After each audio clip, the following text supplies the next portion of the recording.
બોટાદ જિલ્લાના ઢસા જંકશનમાં સ્મશાન ગૃહને ડેવલપમેન્ટ કરવા માટે મીટિંગ યોજાઈ હતી, જે બાબતે ઢસા જંકશનના પૂર્વ ઉપસરપંચ કપિલભાઈ ગોલેતરે પ્રેસ કોન્ફરન્સ યોજાઈ હતી।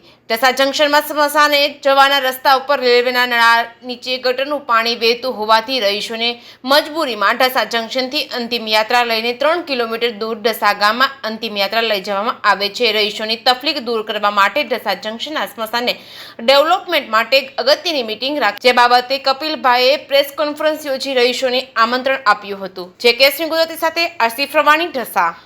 આજ રોજ ઢસા જંકશન વિસી ગામ પંચાયત દ્વારા જે નોટિસ બોર્ડ ઉપર એક જાહેર જનતાને ઢસા જંકશન હોય, નારાયણનગર હોય કે ગોદડિયાનગર હોય, સંયુક્ત સ્મશાન અમારું આવેલું છે। ત્યાં થોડીક રસ્તાની પ્રોબ્લેમ છે, પાણી આવી રહ્યું છે એની થોડી પ્રોબ્લેમ છે અને થોડુંક સ્મશાન ડેવલપ કરવું પડે એવું છે। તો એના બારામાં અગત્યની એક મિટિંગ આજે રામજી મંદિરે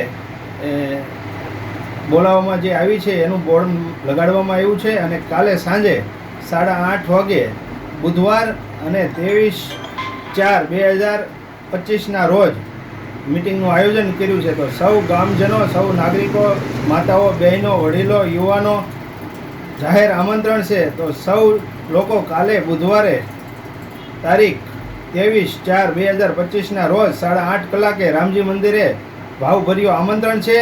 આ મારું તે તમારું નહીં, સમસ્ત ઢસા જંકશન હોય, નારાયણનગર હોય તે ગોદડિયા હોય, તેના વતી સ્મશાનના ડેવલપ માટેનું કામ છે। તો સૌ લોકોએ હાજરી આપવા વિનંતી।